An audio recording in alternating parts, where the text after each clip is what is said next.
All right. Welcome to the Bamboo Ceiling Podcast, quarantine week 3. Excited to be back here and just talk a lot about today. We will be talking about hate crime, just me and Duck today, or Koo and Duck. And so Apple is off this week, but we'd love to deconstruct and break down a lot of bit about what's going on as the coronavirus and the COVID-19 numbers are rising and escalating. There is an escalation of hate crimes uh, against the Asian American or Asian communities globally. And so we just want to deconstruct with you guys what's been happening, what's on the headlines, and what's going on, so we can navigate this more in a clear way. But yeah, what's going on, Doug? What's going on in your world? All right, so one of the stories that really stuck out to me, that's been kind of making the headlines is a story about this gal named Kat Ralph. She's Okay. actually one of the head people of the academy that she works at, and what she's been doing was she's been messaging a lot of Chinese students, telling them to go back to their own country, that they shouldn't be here, taking advantage of the system. Um, a lot of negativity, just nothing really good to say about these kids. And what led her to her getting fired is one of the students that she personally attacked.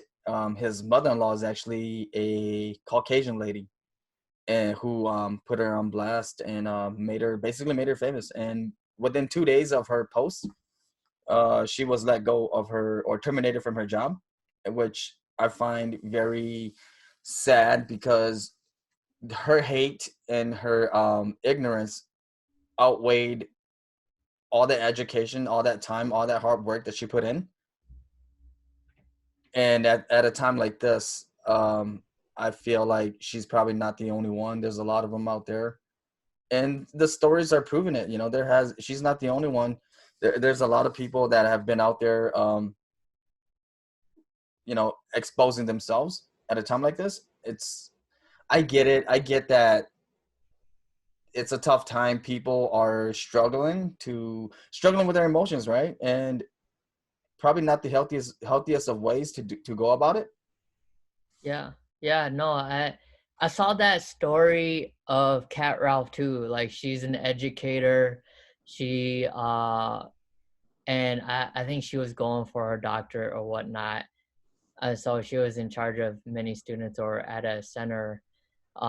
She, you know, kind of just put herself on blast in a message as she was kind of interrogating this kid, or not interrogating, but just being the aggressor in like all her biases about Chinese, or in the world. There's a lot of discriminatory biases that she had. She was saying things like, hey, you rhino killers, as go to like you small private part type of people, Yeah. as going to like, you bat eaters, you cat eaters. And it was like all the stereotypes, right, that she thought a Chinese person was, a Chinese human being was. It all came out in a time of stress, and she flat out went, ham on these students. And in that time, it was kind of just like, like, because it feels like you can't handle your own emotions in the situation, or you feel stressed. And I don't know if, like, she had a family member that was affected by COVID-19, or like she had a parent or she had a relative affected by COVID-19. Like, it doesn't tell the backstory in this story, but she was definitely agitated and uh affected about this pandemic. And she went ham on a Chinese student that wasn't even trying to like come at her. And in this, like, her biases came out. And it just goes to show, like, in times like this, there's always going to be people that have their own biases, right? And that always has some sorts of stereotype that will come out in times of stress and being overwhelmed, or just being impacted by something beyond what they can control. And so Yeah, I really don't understand, because she obviously put in the work and the time to get to where she's at. And what even fascinates me more is the fact that, according to the article, she was actually like an advocate for the group that she works for. They're actually working for diversity, right? Yeah. To have a diverse voice when it comes to their practice. And what she did just kind of goes against what they were working for. Yeah. For sure.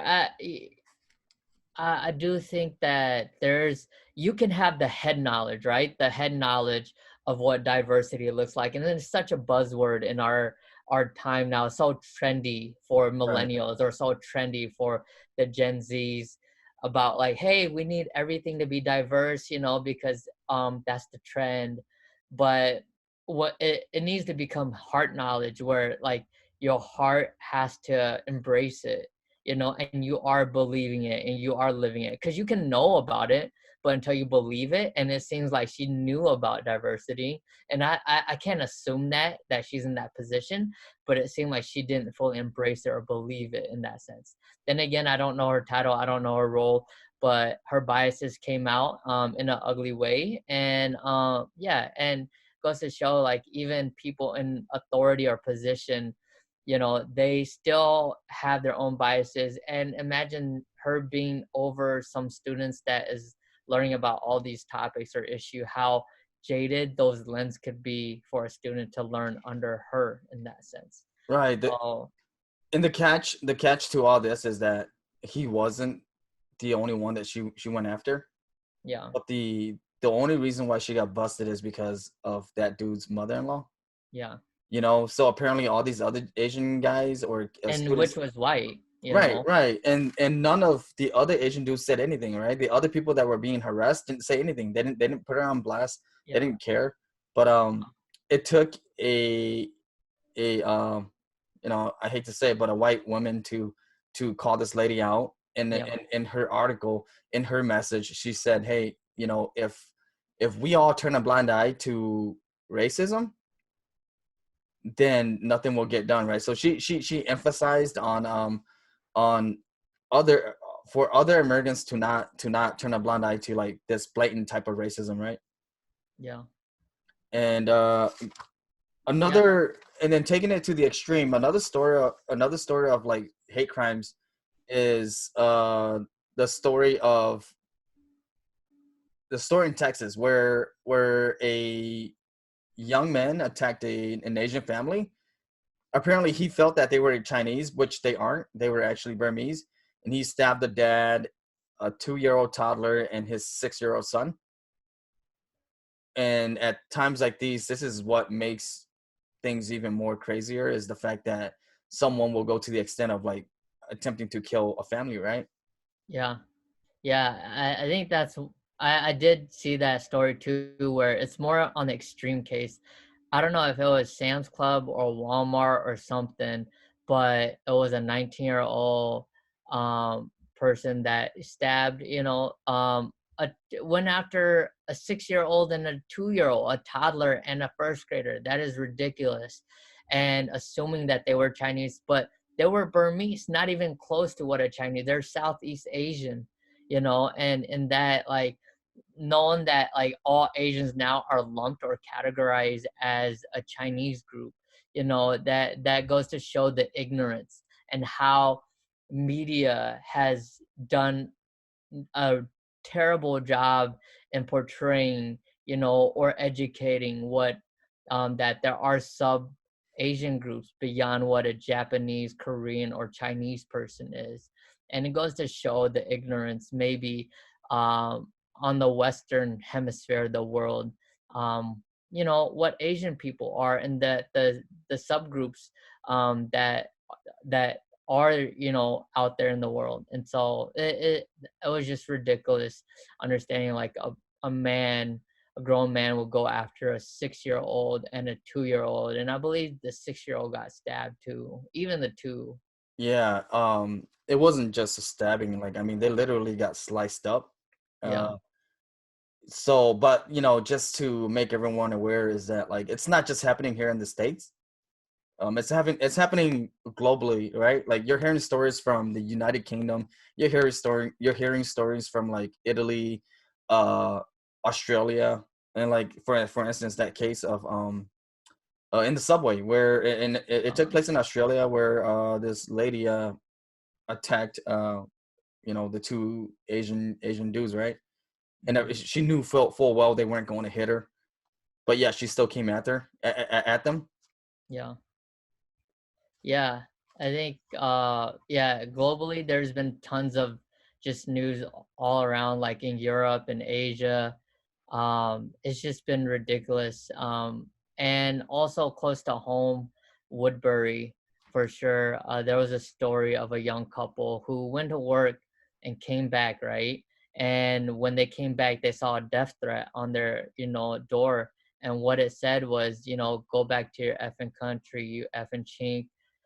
We don't want your virus here. Take it back where it belongs. And I think it was a threat. And then they signed it, your friendly neighborhood. And I was like, it's funny how, culturally that sounded, because Minnesota Nice was, signed on that, note. And it's just ridiculous how people are, and how passive aggressive that was in that way, but also understanding like, yeah, there is racism all across the world, and there's hate crimes all across the world. But what is like a hate crime? I think that's one thing we got to deconstruct as well too. Like, what is a hate crime and what isn't a hate crime? Because I think we can't deem everything hate crime or racism without like understanding and sifting out the two. Because not all things that do happen to us or to our community or to our people group is a hate crime. And I think we can't be jaded and emotionally react to everything we see online. But like, I don't know, what do you think what a hate crime is in this? Yeah, so I feel like a lot of it is based off your own bias and the other person's bias. Everyone has a different upbringing, different experiences, that they have encountered. And to me, I wouldn't consider a note a hate crime. There's a difference between like racism and ignorance. And a lot of the stuff I've been seeing is more of it is more ignorance, unless they are physically assaulting you, making threats, then that's when you can kind of distinguish between like a hate crime and what is not. What about that verbal threat in Woodbury? Like, you didn't see the person, but there was a note on your door. Right. That's kind of scary, right? Because, well, for one, it hits home because it's obviously we're here in Minnesota Yeah, and Woodbury's not that far away, and it makes me wonder how many more neighbors are like that. But I can feel I can understand like what the couple is going through because you don't know who posted it up. It could be the guy next door yeah, for all we know, right?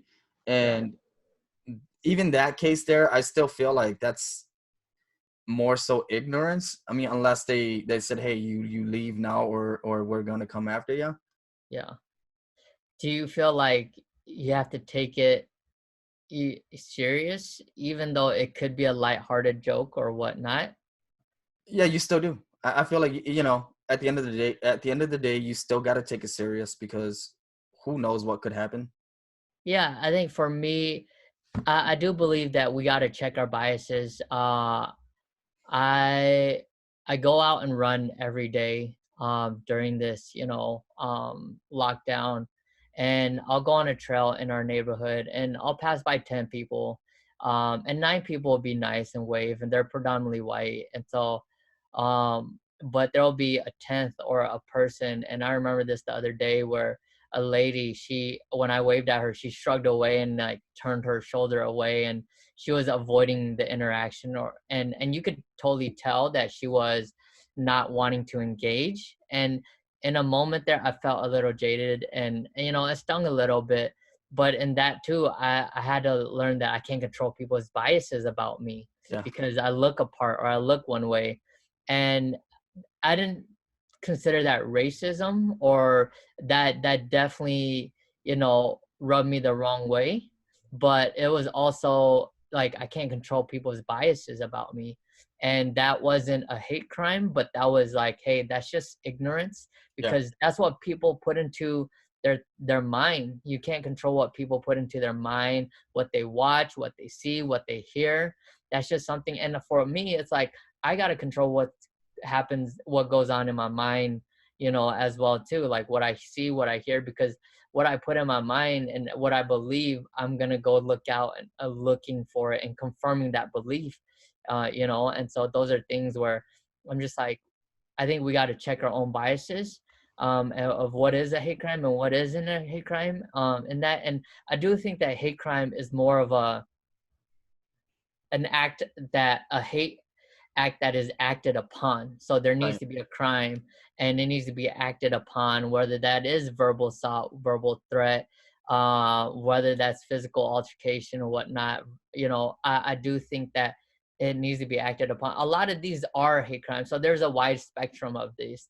But I also think that, like, the story in Texas, that is a hate crime, blatant Oh yeah. hate crime. There's nothing to it. That's just what it is. So I think we gotta understand it, check ourselves in the midst of this and be like, hey, like, is this something that, that we got to speak up about, and or is this something that we got to let it go, because it's just people's biases that we can't control, Yeah. and I think those are good questions to start as we kind of navigate this.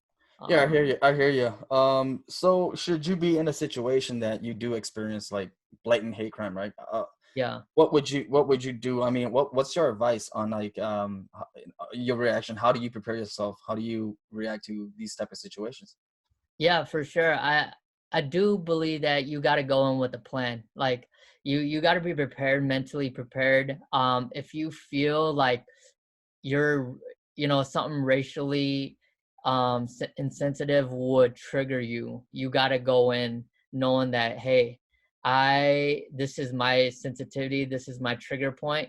I got to go in knowing that I have a couple default to approach this situation, whether that's how do I de-escalate the situation, or how do I walk away from this, or how do I approach this in a way that asks people questions to challenge their thoughts, their beliefs, and their viewpoints of their own biases. Some people are, don't have any awareness, but and I do believe if you want to, like, not escalate the issue but de-escalate it, you got to go in with a plan to know that, hey, like, I got to go in knowing that, hey, I if this is gonna trigger me, I gotta walk away from this.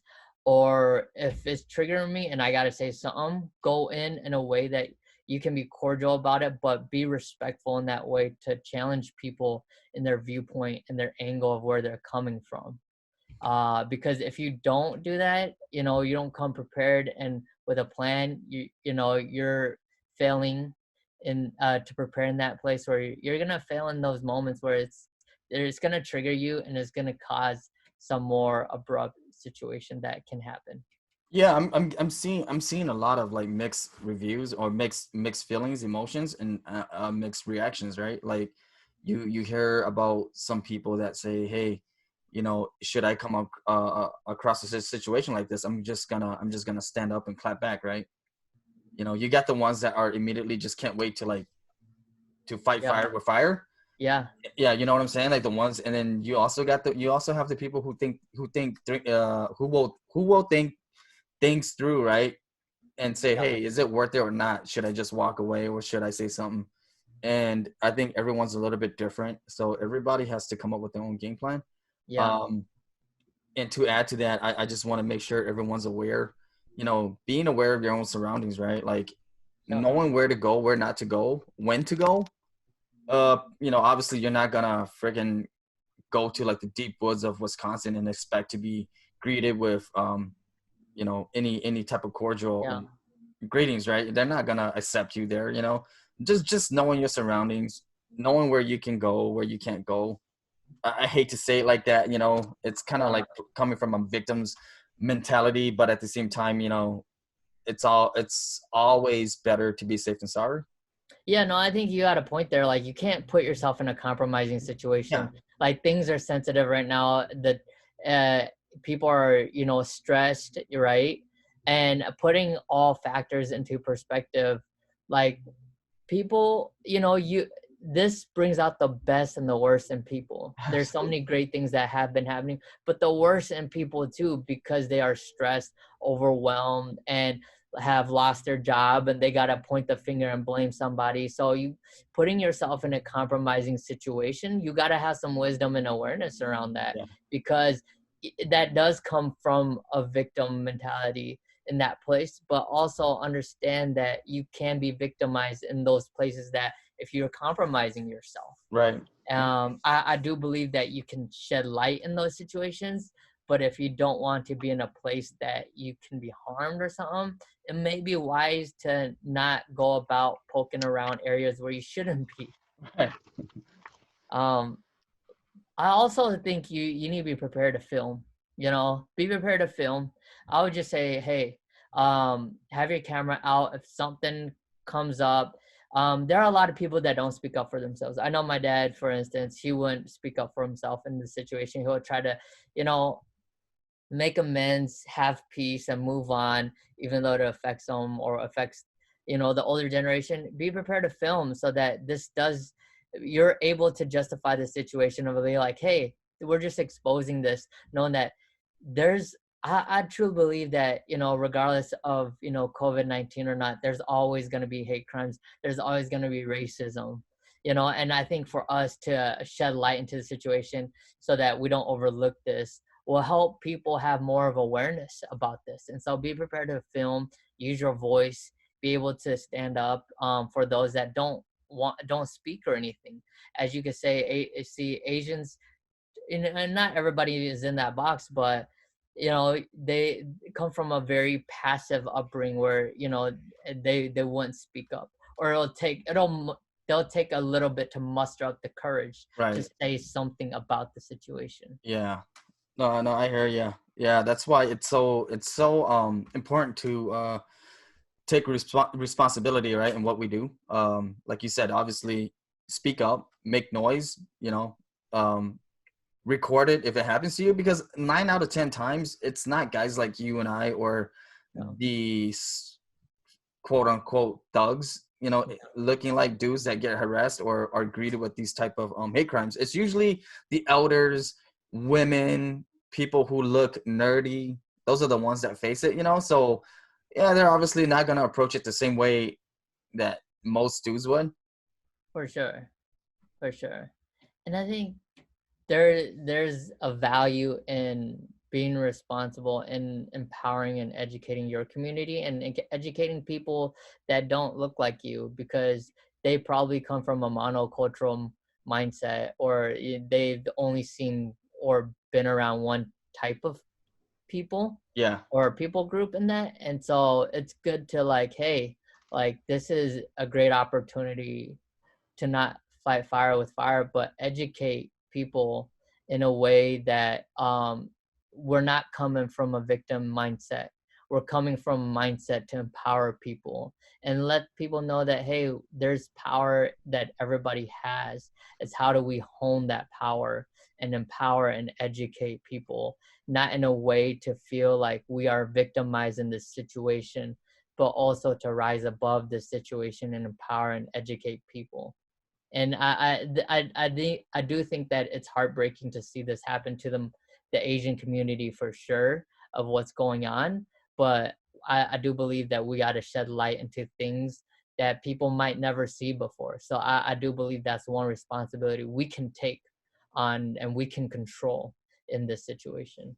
Right. And speaking of responsibility too, like right now is a time where everybody should be read up, right? Don't look at a video and say, oh, don't just look at the title or the headline and be like, oh, yep, this is a hate crime, this is racism. Watch it, watch Yeah, the video, read up on it, do your research.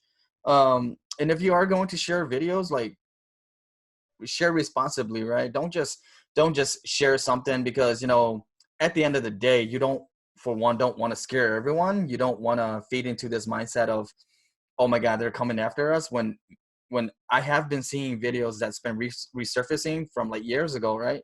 And basically the headline has just been changed from um, whatever it was before to like hate crime, coronavirus hate crime, and don't fall into that trap. Don't see everything not and just assume that it's something else, right? Do your research, look up on it, read about it. Yeah, no, I'm with you. I think for me, what kills the narrative for me, the agenda for me or narrative for me in that sense is when people try to distort or manipulate the situation, Yeah, and manipulate the argument or manipulate the narrative because it's like, dude, that's not a valid narrative. That's what the news does, right. and that doesn't sway me to make me feel or empathize for you even more or less because that's not even valid and that's not even true in this moment of the narrative that's happening now. So don't take away from it, don't add on to it, just let it be. If that's not what it is right now, don't use it. That's not what the purpose of you sharing and shedding light into the situation of what the Asian community is dealing with right now, because that is manipulating the situation for yourself, for your community, and making them act and emotionally react in a way that they shouldn't be reacting. And they don't know how to respond in a way that is appropriate, in this situation. So, Yeah, and as with all that's going on, um, some of us, for the ones that do have kids, right, that do have children, you as an adult, we should be responsible enough to talk to our kids and educate them on what's going on too. Should school reopen up again? Yeah, you know what? These kids are gonna go to school and they're gonna experience some hate, right? And they have to be prepared too. They have to be knowledgeable. You can't just go to school and fight everyone that looks at you funny because it's gonna happen. Kids for the most part are pretty honest. If they feel a certain way, they're gonna tell you. And I'm actually very anxious about what's gonna happen when schools open up again and a lot of the Asian kids are going back to school. I don't know what's gonna happen. yeah, yeah. And that to say, yeah, this week's podcast, we just want to shed light on the hate crimes that's happening in America and all around the globe and whatnot. But we just want to hear you guys' thoughts. If there's any stories that stick out to you as the numbers do escalate, and we are in a heated and intense moment of people feeling overwhelmed in difficult situations, and these things do arise to the surface. And so we'd love to hear more of what you guys think, you know um or the stories you've heard, and understand what that hate crime can look like or what isn't a hate crime. So we'd love to hear from your guys' thoughts and viewpoints, or even just if you don't agree what What we're we think saying. Mhm. yeah, a hate crime is, let us know. We'd love to communicate and connect with you guys for sure, and how to help each other navigate situations in times like this as we are being impacted heavily in this situation. So that's it for this week. We love to hear you guys' thoughts, any feedback, but signing out for Bamboo Ceiling. Hey, if you enjoyed this episode of The Bamboo Ceiling, we'd love for you to subscribe, rate, and give us a review on iTunes. You can also follow us on Facebook and Instagram at #The Bamboo Ceiling. Until next time, use your voice.